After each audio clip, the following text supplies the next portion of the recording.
নমস্কার বন্ধুরা, শিউলি রান্নাঘরে আপনাদের সকলকে স্বাগত। আমি শিউলি। আজ আবার একটি নতুন রেসিপি নিয়ে আপনাদের কাছে চলে এলাম। কুমড়োর তো অনেক রকম রেসিপি খেয়েছেন, একবার হলো এরকমভাবে কুমড়োর একটা রেসিপি বানিয়ে খেয়ে দেখুন। রুটি, লুচি, পরোটার সাথে দুর্দান্ত লাগবে, অবশ্যই ট্রাই করবেন। এখানে দেখুন আমি 400 গ্রামের একটা কুমড়ো নিয়েছি আর কাঁচা কুমড়ো নিয়েছি। আপনারা এটা পাকা কুমড়ো দিয়েও করতে পারেন, তবে কাঁচা কুমড়ো দিয়ে আমার মনে হলো বেশি একটু টেস্টি লাগছিল।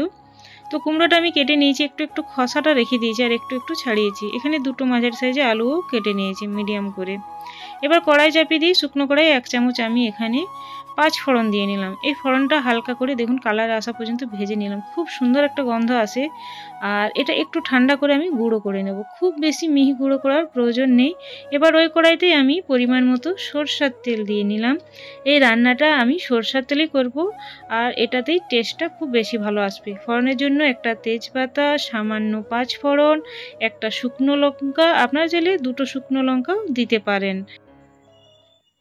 এবার আমি 1 চামচ আদা গ্রেট করে নিয়েছি, দেখুন গ্রেট করার পর 1 চামচ হয়েছে। তো আদাটা দেওয়ার পর আমি ভালো করে একটু ভেজে নেব, আর আঁচটা অবশ্যই মিডিয়াম টু লো এর মধ্যে রাখবেন যাতে পুড়ে না যায়। এবার সামান্য হিং দিয়ে দিলাম, যেহেতু একদম সম্পূর্ণ নিরামিষ রেসিপি, একটু হিংটা দিলে টেস্টটা খুব বেশি ভালো আসে।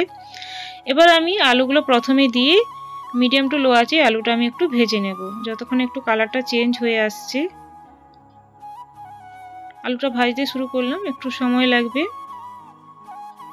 তো আলুর কালারটা দেখুন চেঞ্জ হয়েছে আর আলুটা একটু ভাজা ভাজা হয়েছে। আর এরপরে আমি কেটে রাখা কুমড়োগুলো কিন্তু দিয়ে নেব। আর এই রেসিপিটা বানানো খুবই সহজ, আর যে কোনো নিরামিষের দিনে যদি কি বানাবেন খুঁজে পাচ্ছেন না, তো কুমড়োর এই রেসিপিটা অবশ্যই ট্রাই করবেন। আপনারা চাইলে ভাতের সাথেও খেতে পারেন। তো কুমড়োগুলো সব দিয়ে নেব। আর কাঁচা কুমড়োয় কিন্তু একটু খসাটা রেখে দেবেন, তবে টেস্টটা বেশি ভালো আসে। অনেকেই কি করে একটুও খসাটা মানে ছুলে না, আমি একটু একটু করে খসাটা ছাড়িয়ে নিয়েছি আর একটু একটু রেখেছি। আলুর সাথে আমি কুমড়োটা কিছুক্ষণ সময় কষিয়ে নিলাম। এবার গুঁড়ো মশলা দিচ্ছি। হলুদ গুঁড়ো দিলাম 1/2 চামচ, জিরে গুঁড়ো 1/2 চামচ, আর ধনে গুঁড়ো আমি 1 চামচ দিয়ে নিচ্ছি।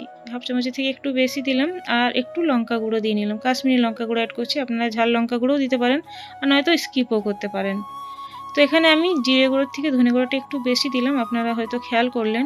এবার মশলাটা আমি কষিয়ে নেব। আঁচটা লো করে দিয়েছি, আঁচটা লো করে আমি একটু ঢাকা দিয়ে মশলাটা কিছুক্ষণ আলু কুমড়োর সাথে কষিয়ে নেব, যাতে এই সবজির স্বাদটা খুব বেশি ভালো আসে। তার জন্য এইভাবে একটু কষিয়ে নিতে হবে, আর নরম হয়ে যাবে এভাবে যদি কষানো হয়। এবার আমি এর মধ্যে স্বাদ মতো লবণ অ্যাড করে দেব। আপনারা চাইলে লবণটা আগেও অ্যাড করতে পারতেন, কোনো অসুবিধা নেই। যখন আপনারা ভাজবেন সেই সময় অ্যাড করে দিতে পারেন।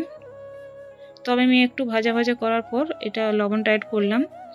আর লবণটা অ্যাড করার পর আমি ভালো করে আবার কষিয়ে নিয়ে এবার জল দিয়ে নিচ্ছি, পরিমাণ মতো জল দিয়ে নিয়েছি। এখানে আমি নর্মাল জল ব্যবহার করছি, যেহেতু আলু কুমড়ো দুটোই একটু সেদ্ধ হবে, তার জন্য একটু জলটা দিয়ে নিতে হবে।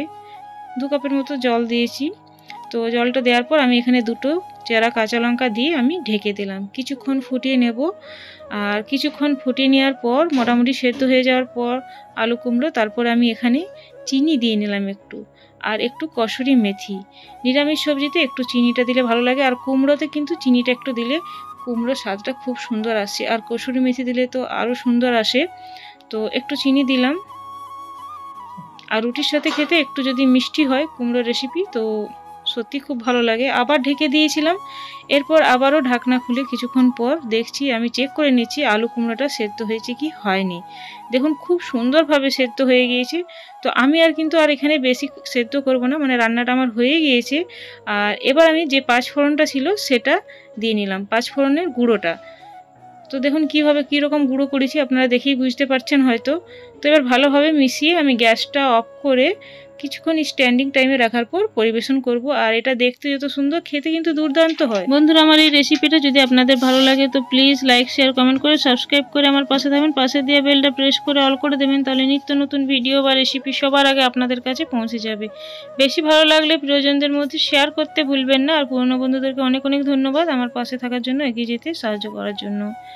দেখুন কুমড়ো রেসিপিটা আমি একটা অন্য প্লেটের মধ্যে নিয়েছি, দেখতে দুর্দান্ত হয়েছে, খেতেও দুর্দান্ত হয়েছিল। আপনারা একবার অবশ্যই ট্রাই করবেন, আর কমেন্টে জানাতে ভুলবেন না। আজ তাহলে আসছি বন্ধুরা, পরে একটি নতুন ভিডিও বা রেসিপি নিয়ে আবার আপনাদের সাথে দেখা হবে।